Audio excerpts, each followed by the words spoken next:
Hello everyone, welcome back to Rolling Solo. My name is Adam Smith. Let's go ahead and jump right into the solo playthrough of City of Kings. Where we left off in the last episode was we have our heroes very far away from the City of Kings. Got some fantastic feedback of some of the different things we're going to try to accomplish in this particular episode. I'll try to do my best to follow up on that feedback. The first thing, of course, is to progress the story past the Chapter 2 Orc Hunt objective, which we basically have to just find 3 creature tiles and then destroy all the creatures that currently reside in the Ageless Realms, and then at that point we can progress story-wise, so that's good. Another thing we want to keep focused on is our current health is quite low on both of our characters. Calamus and Talora both have very low health, so finding a stable and getting back to the City of Kings would be very good. Another thing is we can also try to heal each other back and forth, which is also really a positive as well. Also, another thing we need to think about, now that I'm actually pondering a couple other things, is our workers. We're going to want to start gathering a lot more resources so that we can start getting some of these items equipped onto our heroes, because we're going to want to do that. As well as during level ups, we're going to want to focus a little bit more on getting our health and healing up. So I have been pushing attack pretty strong on Calamus. It might be time to actually start talking about getting his max health or his heal up. This will allow better defense and better recovery for attacks that come against us, as well as recovering from those attacks that come against us. So let's go ahead right now and start with the very first thing we do in a round summary, which is to resolve the story. But we're going to skip that because we know for Chapter 2 Orc Hunt we have not completed this yet. So we're going to continue on trying to do so. The second thing we're going to do is we're going to do that time tracker move. So we're going to go ahead here and move this time tracker from the evening phase to the midnight phase. And just like that, guys, all the poison in the land is going to weaken. We don't have any, so we can skip past that. You'll also see on the time tracker there is -1 hope. So we're going to have to lose, and this is part of the failed condition. We don't want to obviously have our hope sink down past 1, and right now it started at 2 for this adventure based on the story setup that we had from earlier on. Now it's dropping down to 1, which is getting closer to us losing. We have to remember, though, if we actually complete this particular chapter, we'll gain a hope and we'll be A-okay. But as of right now, we're hovering close. And it also lets us know we essentially have one more time around the track before we lose. So we really need to progress as quick as possible. Okay, so that's that. The other thing that's going to happen is every single token like this on the board, so this is awareness tokens, these are all going to be removed, 1 from every single tile that has 1 or more. Only 1 is going to be taken off it. So for instance, if I had 4 here, 3 here, 2 here, I'd just be taking 1 off, 1 off, 1 off, and of course, because this one has 1 off. So basically every tile is going to remove 1. In this case, I only have 1, so it's gone, which means I have 0 kind of awareness on the map that I'm kind of causing any trouble. So that's a good thing, because really we're making, if you get up to 4 on a particular tile, that turns into a creature. And again, when I also say awareness, I really mean attention, because they're called attention tokens. But essentially the same thing. You're drawing attention to yourself, you're making noise, and once you hit 4 of them, that turns into a monster. Well, that's not good. All right, so let's go ahead and start with the very first player turn then. We're going to come over here to Talora the Blessed, and of course we're going to get all the actions out. Now remember from the last episode, the really cool thing that Talora gained was a new worker.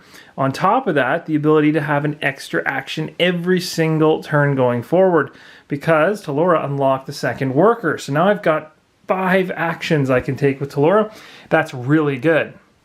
So Talora is hurting for in the health category. Currently, we also don't have any monsters. So, having her going and exploring and trying to find a monster may not turn out to be the best, mainly because, well, it might be better in this case to have our worker actually go out and explore and try to find the monster, and then try to play a little bit of cat and mouse with the monster when it shows up based on our health. So the first thing I'm going to do is I'm going to actually have the worker that Talora owns, the worker that Talora is leading, and this is worker number 1, and that is going to be the one that kind of has the flatbed look, which is currently at the granite hulls. So we're going to have this worker actually move up here, and then I'm going to use an explore action with that worker in order to find out what's there. And I'm hoping, if we get lucky, this could be a creature or it could be something. something hopefully that's decent. Awesome, we got a quest. So, and this is the is Olston's Way. So this is a quest. We can only heroes, of course, can gain quests here. So as a worker landing here, this is kind of pointless for the worker. In other words, you can't really take much advantage of that particular tile. But this is something that Talora could definitely gain from. And we talked about this in the comments from the previous video, that going after additional quests could also really help us, because right now we don't have that many. And of course, quests can be a really good way of leveling up. So what we might want to do is have Talora move over here and potentially engage in a quest, or try to pull a quest in the quest hub. That could be really good. The other thing I want to do is I want to heal. I want to get Calamus back up on his feet. He's so far away from the City of Kings, and he's my primary fighter, so I need to get him healed up fast. Of course, Talora still needs to heal herself as well, so we can't just focus completely on Calamus. So what I'm going to do is I'm going to actually have Talora spend one heal and a second heal. Ooh, this is where it gets dicey. Maybe what I'll do instead is I'm going to spend one heal for sure on herself, because she needs to get healed up. So up to 2. The third action, I'm debating moving and then interacting for a quest, because that could be really good. This is tough. Yeah, that might be the best thing to do. So let's go ahead and have Talora move. And then we're going to have an interact. And we're going to head over. So 1, 2. And you are able to make that movement across an unexplored tile. I can't move from unexplored to unexplored, but I can move through an unexplored tile if there are explored tiles on either side of it. And now we're in Olston's Way. We're there. I chose to interact, so we're simply going to go ahead right now and pull a new card off the top of the Quest Hub deck. All right, so there's one thing that I want to point out, and that is, and this is again something that can't be avoided, because with most tiles that are green and unexplored, you don't know what's going to come up. However, as you play the game more and more, strategy-wise, you're going to learn how many of each type are in the decks, or in the tile decks, I should say. So you'll know how many resource tiles, quest tiles, that type of thing. Again, the pattern's always random, so you never know, but in this particular case, it's just sad because I had to spend an extra action, which I wouldn't have had to on Talora if Talora had been the one to be able to explore that particular tile. But I chose to have my worker explore it, so in that particular case, I don't gain the benefit of pulling a quest card for free. That only happens if a hero explores it and finds a quest tile. Then I get a card for free. Otherwise, I had to do what I did just there, which is move there and then spend an additional action, which I really didn't want to spend, in order to interact, which is what we did right here. So now we can go to the quest deck up there in the top right and pick a new card to go ahead and go on a quest with. And hopefully it's something decent, I hope. This one's called the Goblins Ear Delivery. Oh, wow, that sounds nice. I'm the chief herbalist to the High King, and I need these rare Goblins Ear toadstools, but there's only one batch coming into the land on the something caravans this afternoon. Get there and get them for me.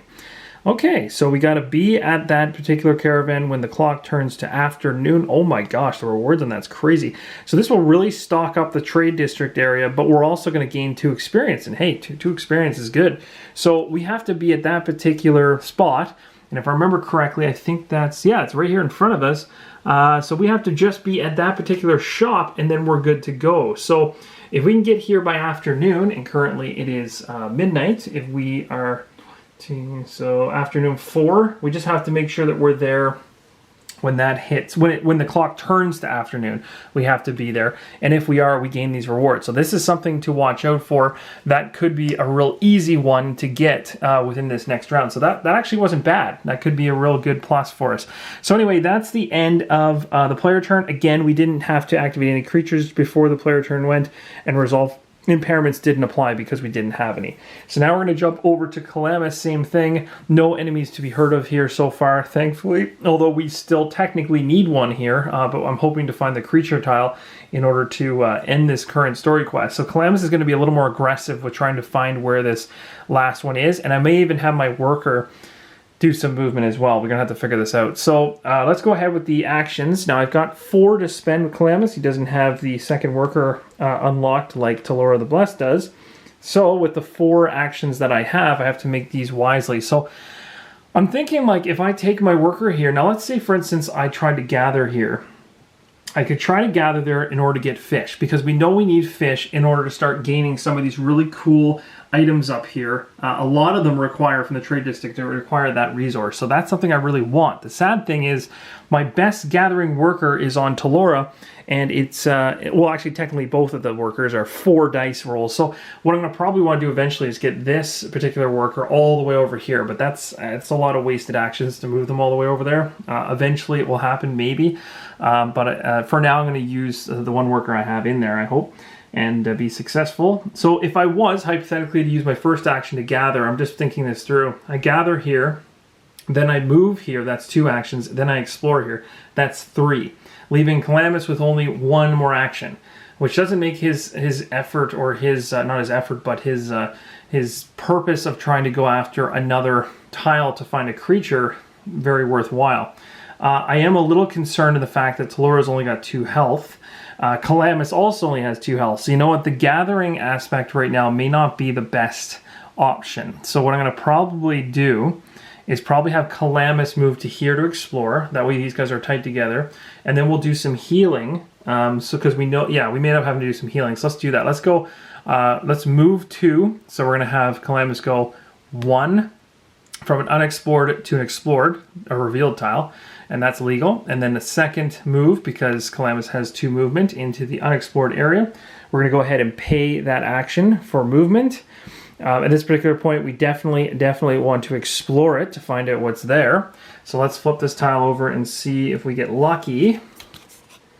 And we do. We got lucky. We got it. I don't know if that's good or bad, because we're going to have to now bring a creature into play. So that's kind of bad, I guess, because technically, yeah, that's going to... We wanted that, though. This is the... So we did it. We just got to kill it now, which is going to be fun. So, and it's probably not going to be an easy one either. So at this particular point, we have revealed that creature. So we're going to need to build a creature now that's going to be in Calamus's wheelhouse. So we're going to go ahead and take this tile right here, the Scorch. This is going to be the creature template. We're going to go over here, grab the stat bar for the creature. And another thing to note is on this particular tile, it has the ability to scavenge, but no other additional abilities will be added to that creature in this area. Stat bar wise, we've got, oof, yikes, an 8 health creature with 2 green abilities. And it looks like stats-wise stays the same as what we've been fighting. So at least, you know, that's not going to get any worse, per se. All right, so let's take this and set this up over here at the very top. And we're going to have to find the war banner that matches, which is this one. And actually, it's one of the Kickstarter exclusive war banners, if I'm not mistaken, as it towers above the other ones. So this one here is going to now find itself right here. And then on top of that, we need to grab a red cube, because we need to make sure that we're marking the health, which is now in an insanely high 8, which is crazy, crazy high. We got a lot of work to do on that guy. And now we've got options. Now, the thing I'm really seeing that I'm making me really, really happy is there's no reflect damage on this guy. So I can just go after him pretty aggressively. We also don't want to forget about abilities, because there's 2 green abilities we have to pull for. So we're going to go grab this green bag right now, and I'm going to pull 2 out, and we're going to find out what kind of abilities this guy has. Yikes. This could get ugly. All right, what do we got? Tracking, that sounds wonderful. So basically it's probably something that's going to keep him glued to us. And then temptation, interesting. So temptation 63, tracking's 87, so they'll sit with 63 up top and 87 down below. So in a second here, I'm going to quickly pan away. We're going to go to the sheet to find out exactly what those 2 abilities are going to do. All right, so taking a look at Temptation, it is a special ability with the star there. It says all workers within range of the creature move 1 map tile towards the creature, even if they are already trapped. Workers in pits cannot be moved by temptation. Well, that makes sense. So thematically, what's going to happen is this enemy is tempting the workers towards them, maybe messing with their minds, essentially, and bringing them closer to them, because at a certain point, if the worker is in the same spot as a monster, there's downsides in terms of the effectiveness of the worker itself. So we're going to try to avoid that at all costs. But it's going to happen if this individual monster happens to trigger and stuff like that in a future turn. So that's temptation, and that makes perfect sense. The other one is tracking. So tracking should be in the same area. Tracking says move the creature 1 tile towards the closest hero, ignoring any heroes located in the City King. So again, as I mentioned, it's just trying to get close to people. So if we try to run away from it, it's going to try to track us down. Pretty straightforward. And this is actually pretty good as a last enemy because I think we can handle this. So the next thing I'm going to do, which I'm realizing is not all that bad, to be honest, is when this guy actually hits me, he will hit me for 1. Okay, so the potential here is that this scorched enemy here can actually hit for 1 against the character it has a priority target to, and then eventually it can hit 1 to everybody within range. So as of how we've got things laid out here right now, and the good thing is it's on Calamus, so this monster won't trigger until the next time Calamus happens to go in a round, which means Talora will have a turn before. So in terms of strategy, we can get Talora out of range. We can kind of put her in a corner or something like that to keep her from being hit, because Talora has 2 health right now and Calamus has 2. So what I'm trying to debate about is if I'm going to leave Calamus in this area to basically take the heat and get hit, which he will for 2 if he's in that same area, and then what I'm wondering is whether I should attack once and then heal once instead of doing 2 attacks, because 2 attacks would put, well, I guess I have my luck die too. I could get really lucky and get some really solid hits, but it's too risky. It's too risky with only 2 health, and the fact that, yeah, I can't risk that. Although Talora could heal, that actually might not be a bad idea. So maybe I do 2 attacks. You know what? Yeah, I'm going to go for the 2 attacks. Scratching that entire strategy. We don't have much to worry about right now in terms of retaliation or that reflex. So let's just hit him hard. So I'm going to have Calamus here do an attack. So Calamus's attack, as we know, base-wise is 3 to start. But the wonderful thing about Calamus is he has a luck die. So let's grab a luck die, which is going to add to his total damage. And I hope this is going to be something substantial. Oh, here's hoping. Come on. Okay, perfect. So we got 1. That's going to increase his damage by 1. So that's going to make him have a total of 4 damage going against. So that's perfect. Now, if we can have another hit just like that, we can actually kill this monster in this turn. And on top of that, that would mean that we can actually resolve the story right away in the beginning of the next round, which would be awesome. So let's go ahead and do this again and attempt with my last action with Calamus to do another attack. Same thing, 3 plus the luck die. We're crossing our fingers right now that Calamus can do his work against the Scorched.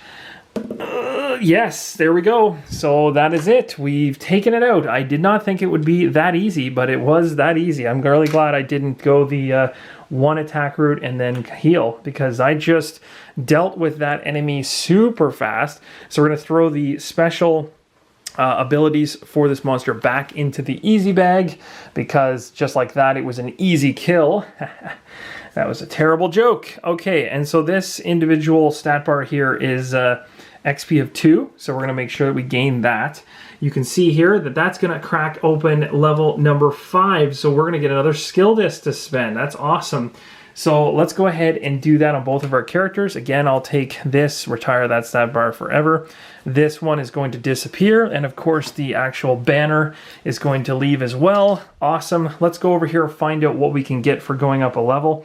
Well, we know we're cracking open a new disc. We just have to decide which one we want to do. So what I'm going to do is I'm actually going to take a few seconds off camera to take a look at my abilities and come to a conclusion as to which ones I want to unlock in terms of skills on either of my characters. All right, I think I made my mind up pretty quick with these ones, so I'm going to go ahead and actually unlock Defend for Talora. Talora is not much of a fighter, but this is going to be a fantastic ability for her. It says Defend, incoming basic attacks are reduced by 1 passive. So this is going to just always be happening, which is awesome. We're going to have to remember that because it's a passive ability. I also could have, just so you guys are aware, I could have also chosen anything that connects around as well. So I could have chosen like a heart, for instance, and stuff like that. I couldn't have gone to this, though, because I have to build my way to it. But now that I've actually chosen the first skill out of this 4 from tier 1, I no longer can choose any of these 3. And at this point, if I want to touch any more of these really special cool abilities like these ones up here, I have to build my way out into this area up here. So we'll have to see how that pans out when we get there, but currently that's my choice for Talora. Skill-wise for Calamus, I was really having a hard time debating, because this one here would bump up Well, that's the debate. I was kind of thinking that I could go this route with the heart. That would be nice. But I'm also seeing here that there's some really cool abilities here. This one is called Instill Fear. It says place a single -1 attack token on a creature in range, and these can stack. So basically, I have a special action that I can take, which I haven't been taking much of, but I could actually put this here, and that would allow me to basically weaken the attack of a creature that I know I'm going to have to fight eventually, and they can stack, which makes it really powerful, because I can really hinder a heavy attack enemy later on. I think that's going to be useful, so I'm going to go with that. And it is following, you'll notice, very similar patterns on both sides, but you'll notice very, very different in what they do. So that's really cool. So what we're going to do, because, and again, even though, actually I shouldn't say that, both of them are similar in terms of what they do, but this one's a passive one that reduces it by 1 every single attack, whereas this one I have to actually spend an action in order to use this special, and then I can put a -1 token on it over and over and over again, stacking it like crazy. So that's really cool. Anyway, so that is now done. We've killed it. So technically, as of right now, we've discovered a creature tile, a creature tile, and a creature tile, which is a crazy wall, if you notice, like going into the red area, which is really cool and thematic that it built out like that. Kind of almost the hedge or the wall before you head into the really dangerous area. So we found all the creatures, we killed them, there's nothing else on the map, and technically I've run out of actions as well, so both of my character turns are now complete. Alright, so I think this is a perfect time to end the episode right here. It's because we have technically completed Chapter 2 Orc Hunt. So in the next episode, we'll be resolving this card, gaining our reward, which is going to be an increase in hope, reading about what's going to happen in Chapter number 3, and finding out what our next objective is.